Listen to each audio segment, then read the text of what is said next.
Okay, good morning. We're on 11A, um, second line.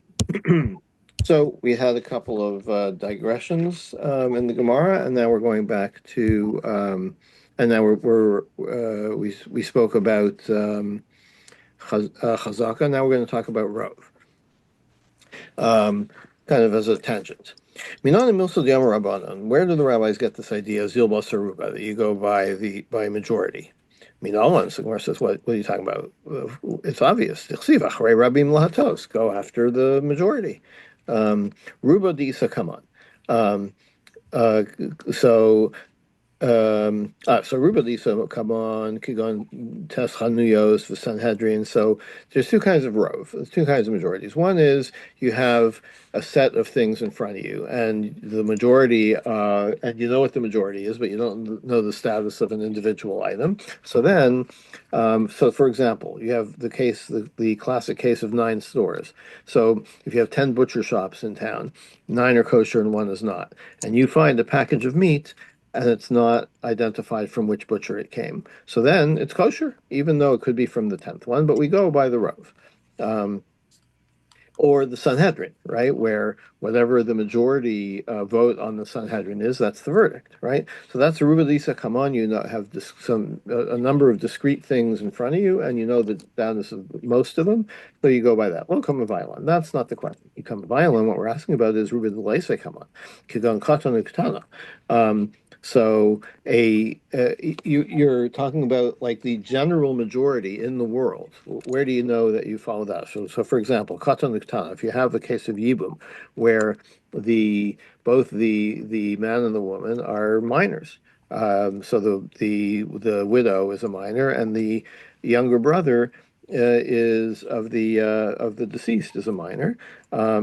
So there, the question is. Um, their question is, we don't know for sure. So a case of Yibum cannot be consummated if one of the parties, the man or the woman, is sterile, is infertile. Um, so because the point of Yibum is to produce a child that will carry on the name of the deceased. If that can't happen, then there's no Yibum. Now, in the case of minors, you don't know yet. Like it may turn out that you can't tell yet if they're sterile. It could be that they will be one of them will be unable to bear children to produce children, um, and so how do you proceed with Yibum since you don't know? And the answer is Rov. Most people don't have fertility problems. Or not are not completely infertile, so there could be a child. So you go by the majority. That's Ruba Delaisa come on, because you're not talking about a discrete set of people, some of whom are fertile, some are not.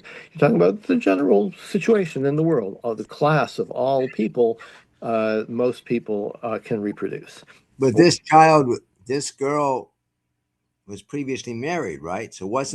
wouldn't there have been a question whether she was mature enough to have it? I mean, she was married as a minor. So Right. with the first husband, it was sometimes, isn't there a question whether I think that whether it would be permitted to marry her if they knew she was an islander, for instance? Right, but this is a case where we have no indication that there's any problem of infertility.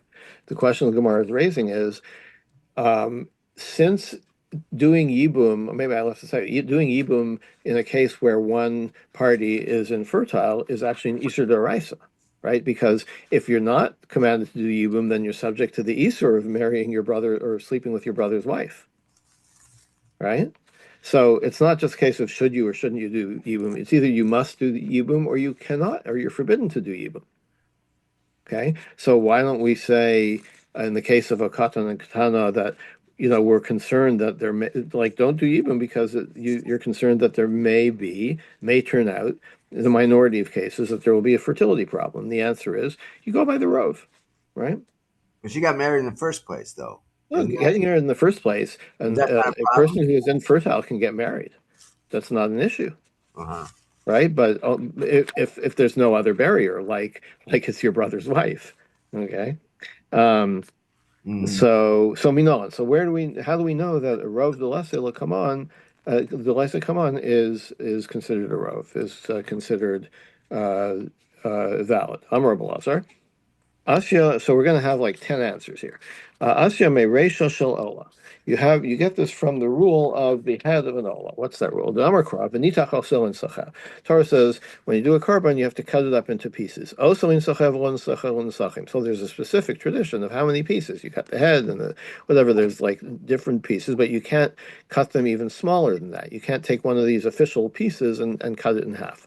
Don't cut the pieces into pieces. Okay,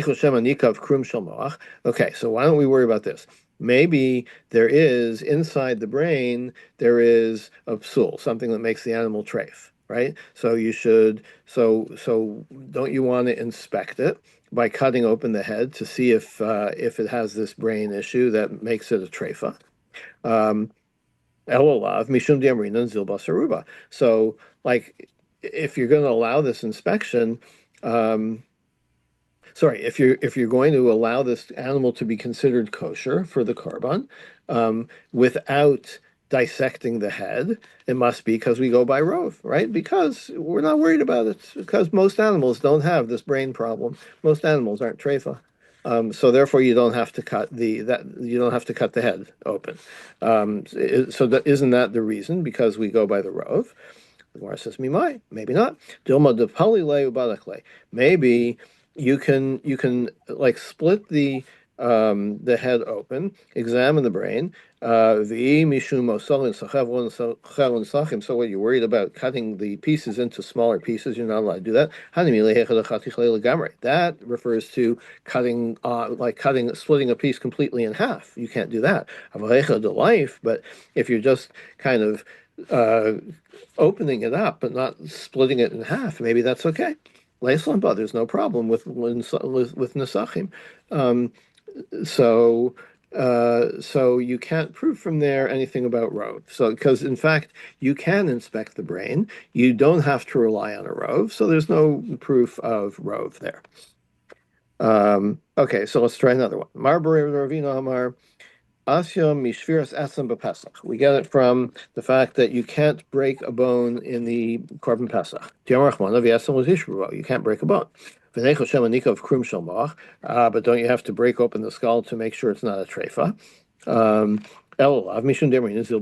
So you know why you don't have to do that? Because you can go by the rove. That's why the Torah can tell you don't break any bones, don't break the skull open to check it. You know why? You don't have to check it because of rove. So Gemara says, "Mimai, maybe not." Maybe the way you can inspect it is not by cutting it, but you put a hot coal on it. You burn a hole in the brain, so it's not nituach, it's not cutting it. Basically, that's how you can inspect the membrane of the brain. So, so the fact that you're allowed to check for that doesn't mean that you go by the rove, or means that you don't need to go by the rove. That's not a good proof. Tanya. And how do we know that you can do this burning through the skull thing? If you cut the sinews or you burn the bones of a Pesach, that's not considered violating the Atzimot Yishbruba. Okay, so that's not a good proof. So we're still looking for a source. How do we know that rove is that we should follow the rove and rove delay silikama? Rav Nachman Yitzchak Amar Asya Me Alya. It's from the rule of the tail of the lamb. The Torah says the fat and the whole tail should be put on the mizbeach. Maybe the spine had been severed and the animal was a treifa. So most animals that are not the case. So that's how you know you can you can burn the aliyah and don't have to inspect it because we're not worried about it because most animals don't have a problem with their spinal cord. That's why you can burn it, and so that from that we get the idea of rove. So you'll say, okay, well, you're talking about the tail, right? The tail is like an extension of the spinal cord. If there's a problem with the tail, then maybe it's not a treifa problem. Maybe it's further up. So the part that you burn is not relevant to this case. But the Torah specifies what are we talking about when we say the tail? Opposite the atzeh, the bone at the end of the spinal cord. Makom sha'klayos yotzos. Why is it called atzeh? Because that's where the kidneys are. And Eitzah, like in time of the Gemara, the metaphor for wisdom was the kidneys. Okay, so by calling it the Atzah, it means where the kidneys are, and that's part of the part of the body which is still where the spinal cord still is. Okay, so indeed, so you have to say that so you would have to say that the aliyah, by burning the aliyah, you're burning the evidence of possible treifa, but because most animals aren't treifa, it's fine. So Gemara says, "Me might wait a minute, it's still not good." Dilma de pasachle badichle. Maybe you cut it open and check it before you burn it. Vimishum tamima, but it says chabo ha'ayo tamima. It has to be whole. Hani mile hecha dechatachal gamre. Again, like it's if you're just cutting it open but not completely severing it, that's not a problem. But where they're still connected, that's not a problem. So again, not a good proof. We're still looking for a proof for Rav from the Torah. Rav Sheshes Bred Rav Idi Amar. Rav Sheshes says, Asya me egla rufa. Get it from the case of egla rufa. That's the case where you have a ceremony with a calf where there's an unsolved murder, and the Zakanim of the town take responsibility, as it were. When do you break the neck of this calf? When it's still whole. Um, so v'leichush dilma treifa. But again, don't you have to check to make sure it's not a treifa? Elav mishum diamrin azil basaruba. So you know why you can break the neck of this calf without inspecting it, because of rov, because most calves are not treifa. The Gemara says v'chitema my nafkamina.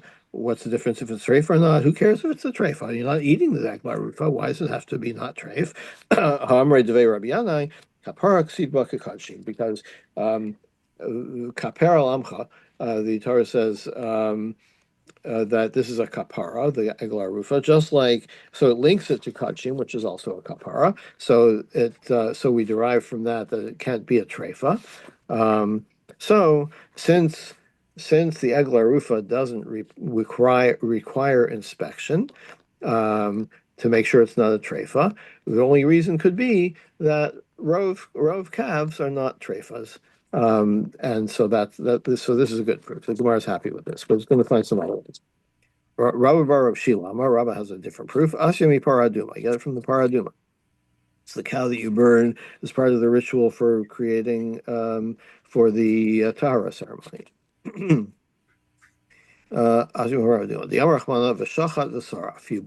slaughter the cow and you burn it. The paraduma.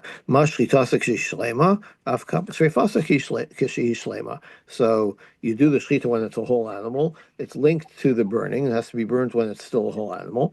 But don't you have to cut it open to inspect it? To be a treifa. Must be. Why do you not have to cut it open to inspect it? Because most cows are not treifa. Same question. Maybe the paraduma doesn't have to be kosher. Like what indication do you have? Chatos kariyachmana, because the Torah calls it a chatos, and just so it's linked to kachim. So if the paraduma has to be not treifa, and we don't inspect it, it must be because rov animals are not treifa. Ravacha bar Yaakov Amar Ravacha says, Asya Misir Mishtalech. It's from the goat that was sent into the wilderness on Yom Kippur. Drachman Amar Laka Shnei Asirim. You take the two goats, one for the Azazel, one for Hashem. Sheyehu Shneim Shavim. They have to be twins, right? They have to be similar. Dilma Chadminav Treifa. Maybe they look similar on the outside, but maybe one's a Treifa and the other is not, and so they're not the same. Because we assume you don't have to. That's okay because we assume that since most goats are not Treifa, so we can follow the Rov. So the same question. Well, what do they have to be not treifa for?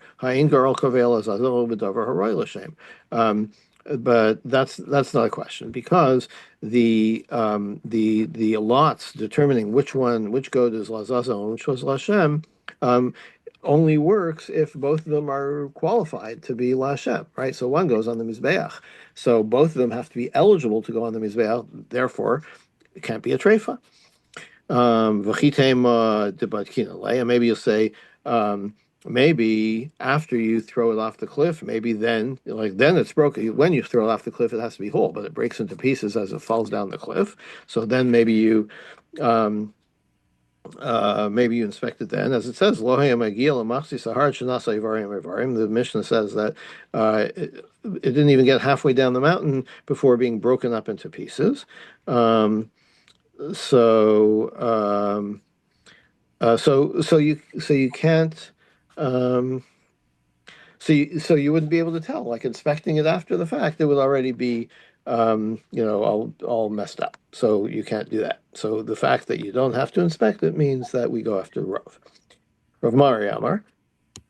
Um, Asyami Maki Avivimo. You get it from the rule of the Isur of striking your mother or father. The penalty for that is death. How do you know it's your father? Like your mother, I mean, you can have witnesses that you were born from your mother, but you don't know that your father was the one who impregnated your mother. Elav Mishum Demrin Zilbasar, we go by the Rove, right? Most children are conceived from their father. I mean, from their mother's husband, if you will. You still don't know who that is necessarily. No, Rav Bilo Sacharabal. Presumably, we're talking about a married woman, so we assume that most of the sex that she has is with her husband, in the general case, right? Most sexual encounters between that involve married women are with their husbands. Right, but it could have been a previous husband. It could have been Right, we go by the Rove, but we go by the Rove. That's the point. maybe she had two, three husbands. Well, one after that. Well, then I mean, you're not going to be impregnated by a woman who No, but this by person by a may man not you were married know to which last one. year. It may be his stepfather. He may not know that it's his stepfather. He may not. Maybe I mean, he may not know. He may be adopted. I mean, there are all sorts of scenarios here. Okay, but the Rove, but in most cases, first of all, I don't even think that's a valid question because then people know, right? The court knows, uh, that. Somebody know, but the child may not know he's adopted. He may not know until he's 35 years old. Okay, so you want to use that as a defense? Fine, say then it was a shogeg, right? Um, But the general idea, how can you kill somebody based on the proposition that he struck his father? How do you know it's his father? And the answer is it's his father because in 90% of the cases, the person um, who was living with your mother at the time she conceived is your father. Okay, so I hear me what my you're saying. I yeah. hear what you're saying, but I mean, I've encountered Do many. you Are you disputing the Rove? Like, do you No, think that's not the case? you don't know some of the people I know. Okay, but Rove, but we're talking about majority. There's no doubt that there's adultery. There's no doubt that some babies are conceived by someone other than their husband. But the question is it in most cases, is it the husband? And Gemara saying yes. In most cases, it's the husband. Therefore, we have a Rove. Okay, all right. Okay, but the Gemara has another objection that umimai dilma kagon shayu avivimo chavushim veis hasurim. Um, maybe maybe the only case in which you can execute someone um, for for striking his father is in a case where you're certain that this is the father. For example, this man and woman, this husband and wife, were imprisoned together at the time of the conception, and there's no other way. There's no other way. There's no other person that she could have conceived from. Okay, so maybe that's the only case in which you can execute someone for Makei Aviv. So Gemara answers, "Afil hachi ein apotropos l'arayos." Um, like even so, like there's always a way, right? When it comes to arayos, when it comes to sex, there's always a way, right? So sure, they were these two people were imprisoned together for a year during the when the conception occurred, but there's guards, there's somebody paid off the guards to get access to the woman or something like there's no when it comes to sex anything could happen. Um, So is that a the proof or is fact of that being not a proof? allowed the execution is because of Rove. Okay. Oh, because of Rove. All right. So Yeah. it's not okay. It's not a negative proof then. Right. Rav Kana Amar, Asya Mehorigas Nefesh comes from the fact that you execute a murderer. Torah says execute the murderer. Okay, maybe the victim was a treifa. So if you kill somebody who was on their deathbed, right, or who was not going to live, I don't remember the criteria exactly, but was had a fatal disease and was already basically considered dead, A and you ghost kill, you're says, off the hook. Um, so so how can you ever execute somebody for murder? Maybe the murder victim was a treifa, and then you wouldn't be liable. And love because most people are not treifa. So if you kill somebody and there's no evidence that he's a treifa, we assume he's not a treifa, and you are subject to the death penalty. Maybe you'll say, well, you have to do an autopsy on the dead person, on the murder victim, to find out if he was a treifa. Novel, but the Gemara says no. But you don't do that. You want to make that routine, you're going to be desecrating the body. So we're not going to examine the victim, the murder victim. So the fact that you get the death penalty indicates that how do we know he's not a treifa? Through the principle of Rove. And you'll say, well, sure, we're not supposed to desecrate bodies, but in the case where you have to determine the outcome of the case of murder, then maybe that's permissible to do an autopsy. Or, well, there are cases where it is permissible. yeah, Police exactly. investigation and Right. so So maybe murder is always a case where it's permissible to examine the body of the victim, so that you can have evidence to convict the murderer. Right. But the Gemara says no. Because you can't always tell, right? Your autopsy can't be conclusive. Maybe the guy had, a heart defect, right? And the murder was by stabbing him in the heart. So that will have erased. So even though you'll do an autopsy and you won't find any evidence of treifa, but the guy really was a treifa. The evidence was erased by the act of murder. So you have to come back to the idea of Rav. Ravina Amar, Asim Edim Zomim. We get it from the case of Edim Zomim, which is where you witnesses testify, and then their testimony is refuted by saying you couldn't have been witnesses because you were with us in Boston on that day.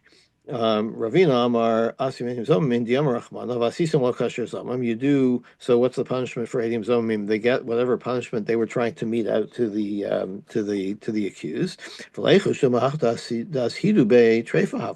Maybe the same idea as the murder. Maybe the person that they were the defendant in the case was a treifa. So you're testifying that the defendant is a murderer, and so he should be put to death.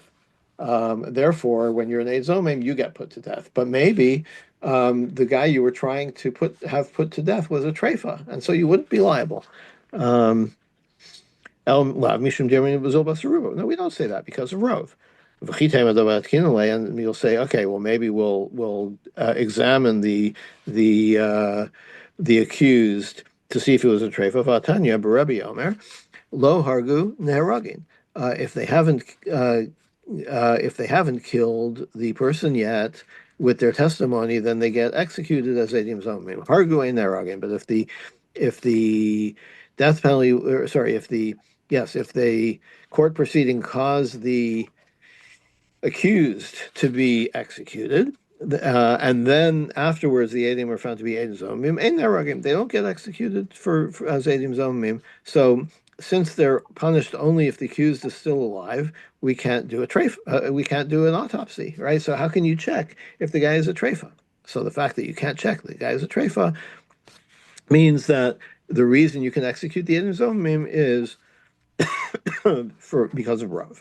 why aren't they persecuted? Why don't they receive penalty if the person was killed incorrect, inappropriately, wrong? Yeah, that's the whole thing. Edim Zomim is an outlier, right? The big question about Edim Zomim is, um, you know, uh, why dafka if you say that you couldn't have been a witness because you were in a different place. That's edim zomim. But false witnesses, like if you contradict the witness's testimony by saying you may have been there, but I saw it differently. Like you say this happened, but I can prove that you're lying. Then that's not edim zomim, right? So the whole case of Edim Zomim is sui generis. So I'm saying you have a good question, but Edim Zomim is in its own category. It doesn't necessarily follow logical rules. It's exeris akasiv. But in that same scenario, we're saying that you weren't there, you were in Chicago, and that person whom they are accusing was put to death. Then we found, Right. so why the atheism and don't As say. I'm just saying that it's a good question, but that's the rule. In other words, the whole thing is exeris akasiv. So don't ask me questions. Why this condition, why that condition. It's exeris akasiv. No, but I don't. I'm not sure you're answering this, or if you are, I'm not No, understanding. no, I'm not answering it. I'm saying I don't have an answer. But when it comes to Edim Zomim, you can't ask logical questions.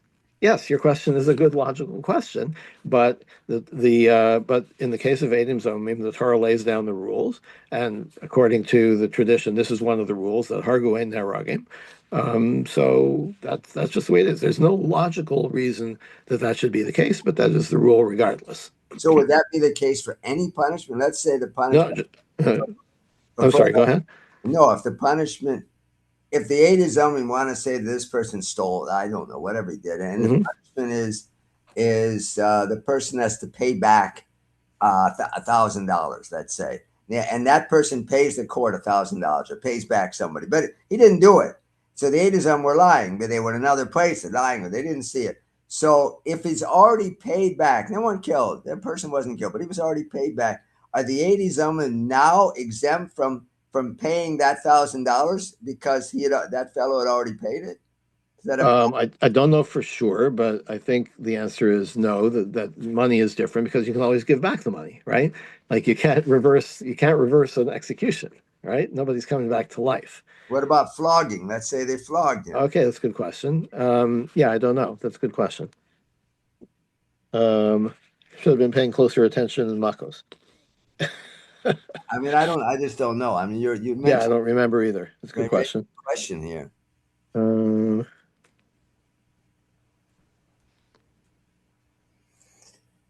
yeah. Um, I'm not sure. I would guess that it's anything that can't be undone is subject to the same rule, but I don't know for sure. Okay, and last one. How do we know Rov? Rav Ashi Amar, Asi Mishchita Atzma. We get it from Shchita itself. Diamar Rachmana Shechot Ve'echol. Torah says, how do you eat meat? You have to do shchita. V'leichu shema b'makom nekav kashachit. Maybe, like, you can inspect the animal for a treifa, but maybe the defect was like the same that we said that the evidence was erased by the act of the killing. So maybe the act of shchita erase the evidence that this animal was a treifa, right? So how can you ever eat meat? Maybe you always have to worry that it was a treifa, and inspection doesn't help you because maybe the fact of the shechita, erase the evidence. Alav mishum dirin is It must be because of Rov. Rav Ashi said, wait a minute. Amrita l'shmata kamei Rav Kana. I told this to Rav Kana. V'yamar lo Rav Kana kamei Rav Shimi, or maybe Rav Kana who said it to Rav Shimi. V'yamar le, and he said, v'dil mehechadi efshar efshar, hechadil efshar lo efshar. Like, you want to say that, okay, from Shchita, we get the idea that you go by the Rav, but maybe you can't apply that to the general case. Maybe if it's possible to determine the status of the individual, then you have to do that, and you can't go by the Rav. Um, because if you don't say that, Rabbi Meir, the Chayish Lemiyut, according to Rabbi Meir, who was worried about the minority, Hachinami de lo achel b'Yisra, does that mean that you can't eat meat? right? So because that would be the result of not always going by Rav. Does that mean you can never eat meat? It makes no sense. And you want to say, yeah, never eat meat. Pesach l'kashu ma'ikel memar, but the Torah tells us sometimes to eat meat, right? Carbon Pesach or korbanos, right? You have to eat it. El heichad yefshar efshar, heichad lo efshar lo efshar. So what do you say in the case of meat? That if it's possible to determine with further research, then you can't rely on Rov. Hachanami, maybe that's the case for Shlita. Hechad yafshar efshar, hechad lo efshar lo efshar. Um, so we reject that proof. So we have a whole bunch of proofs, many of which are um, some of which are refuted, but most of which, the Rov of which, if you will, are accepted. And that's so we have many sources for the idea of Rove, even in case of delay silicon. Tomorrow, So I will therefore, in this case where it is possible to examine it, one should examine it. exactly Okay. right. Now, what would the Rabbanim? I'm just curious. What would the Rabbanim then say today? We have a CAT scan or an MRI. You could put the animal through a CAT scan. You could see if there's a defect in many cases, right? Uh-huh. So that's exactly the question of Hechad Efshar Efshar, right? According to the majority opinion, Rove is good. You don't have to go to those lengths to inspect the animal. If you did the shechita properly, and there's no obvious evidence of treifa, then you don't have to keep checking. So this may actually be, what's behind the whole thing of glatt kosher, right? Glatt kosher is like further inspection to make sure that it doesn't have a common condition. So, but that whole thing is because the condition was common that it was not kosher. But I don't think anybody says that you have to do a CAT scan, right, to determine the treifa or not treifa status, right? We do go by Rove, um, and we don't say Hechad Efshar Efshar. We say that in general, we say that if the Rove is good, then now, I've always wondered, like really, if you find a packet, and this is actually not what we're talking about. This is a uh, um, Deisa will come on, Ruba Deisa will come on. But really, if you found a package uh, of meat on Johnson Avenue, and it wasn't marked what store it came from, could you really say that that's must be from Glatt Shop? Like, it just doesn't feel right, and yet that's the rule. The rule is Rove, right? That is perfectly proper to rely on Rove. You said that's the Isla. Come on, come on. Yeah, that's it. Come on, if you have, this is a classic case of Oh, 10 butcher shops in town, one of them is not kosher and 9 are kosher. right. You Okay. find a package of meat wrapped in butcher paper with no label, it's kosher. You can eat it. Is that same like Ruba the parish or Ruba lo the what's it? Yeah, Ruba, so there are other conditions called the parish Meruba parish. right, called the Meruba parish. Hmm. It's similar, isn't it? Or Yeah, it's same. yes, that's right. Yeah. Okay, so tomorrow I'm traveling. I'm going to Israel tonight. So I have already recorded Daf Yud Beis. David was unable to cover for me. So I've recorded Daf Yud Beis this morning, and Susanna will post it sometime today. So there will be no shir tomorrow morning, but there will be a recording. And then I'll be away till after Memorial Day. David Borelli will be covering for me. So it's just tomorrow that there's no shir, but there will be a recording. Have a good day. A good trip, that is. Thank you. Have a good trip. Have a good day, everybody.